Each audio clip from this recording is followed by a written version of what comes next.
मेरा नाम पूजा है। मैं 32 साल की हूँ, शादीशुदा हूँ और उत्तर प्रदेश के एक छोटे कस्बे में रहती हूँ। मेरे घर में मेरे पति हैं जो 34 के हैं। एक 13 साल का बेटा और 16 साल की बेटी है। मेरे पति की फैक्ट्री में नौकरी है, लेकिन पिछले 4 साल से कमर दर्द की वजह से वह ज्यादा देर खड़े नहीं रह पाते और रात को नींद भी ठीक से नहीं आती। मैं आज भी लोग जो कहते हैं वैसी ही लगती हूँ जैसे पहले लगती थी। पड़ोस की आंटियां अक्सर मेरी तारीफ में कहती हैं कि मैं बरसों पहले वाली हेमा मालिनी जैसी दिखती हूँ और यह सुनकर मन थोड़ा गुदगुदाता है।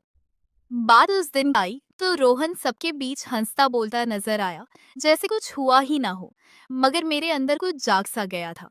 मैं बार बार उसकी तरफ देखने लगी, उसके पास बैठने के बहाने ढूंढने लगी, हल्के से बातें करने की कोशिश करने लगी, लेकिन वह बिल्कुल भोला भाला बना रहा। उसकी वह बेपरवाह मासूमियत मुझे और बेचैन कर रही थी। वह पल मेरे दिमाग से सब निकल ही नहीं रहा था। दिन भर शादी की तैयारियों में मैं उसके आसपास रहने का तरीका ढूंढती रही। कभी चाय का कप देते हुए उसकी नजरों में देखती, कभी हंसी जाक में उसकी बात सुनती।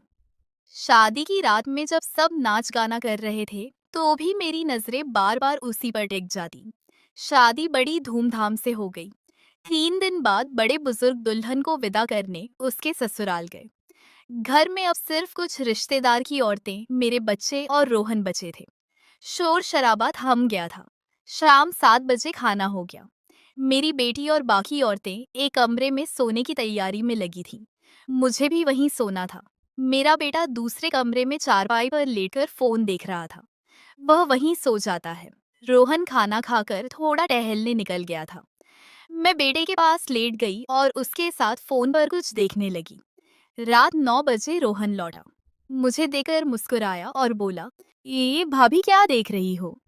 मैंने कहा, बस कोई पुरानी फिल्म, आज तू भी बैठ जा। वो बोला, अभी आता हूँ भाभी, और अपने कमरे में जाने लगा। थोड़ी देर बाद वह वापस आया और बेटे के बगल में लेटकर स्क्रीन देखने लगा। मेरे सीने में धड़कनें तेज हो गई। उसके इतने करीब होने से मन में एक अजीब सी बेचैनी सी होने लगी। 10 बजे बज गए। बेटा बोला, मी लाइट बंद कर दो ना, नींद आ रही है। ये पुरानी फिल्में तो तुम रात भर देखती रहोगी। मैं हंस पड़ी और रोहन भी हंसने लगा। उसने कहा, हाँ भाभी, हाँ लाइट बंद कर दो। मेरी भी आंखें भारी हो रही हैं। मैंने लाइट बंद कर दी और उसी चारपाई पर बेटे के पास लेट गई। अब दीवार की तरफ रोहन, फिर बेटा और फिर मैं।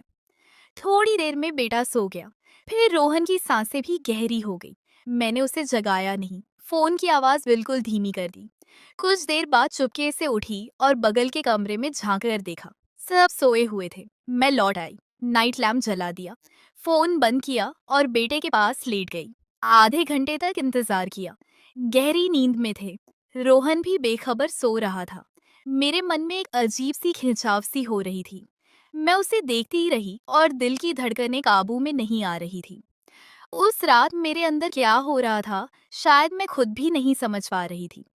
लेकिन एक अकेलापन मुझे खींच रहा था, जो पिछले सालों में पति की बीमारी की वजह से बढ़ गया था। घर में सन्नाटा था। नाइट लैम्प की पीली रोशनी कमरे में एक नरम सा माहौल बना रही थी। मेरा मन काबू से बाहर था। रोहन गहरी नींद में था। उसकी सांसें नियमित चल रही थी। बेटा पास में सो रहा था और बगल वाले कमरे में बाकी सभी सोए थे। मैं लेटी थी, लेकिन नींद कहाँ थी। कि रोहन का चेहरा, वो सादगी और वह अनजाना पल बार बार याद आ रहा था। मैंने धीरे से करवट ली और उसे देखा। लैम्प की रोशनी में उसका चेहरा नरम लग रहा था। मन में बेचैनी बढ़ रही थी। मैं जानती थी यह गलत है। मैं शादीशुदा हूँ, 2 बच्चों की माँ हूँ और रोहन मेरा भाई है। मगर दिल और दिमाग में जंग चल रही थी।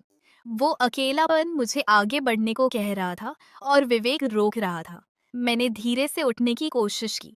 बेटा हल्का सा हिला। मैं डर के मारे जम गई। सांस थम सी गई।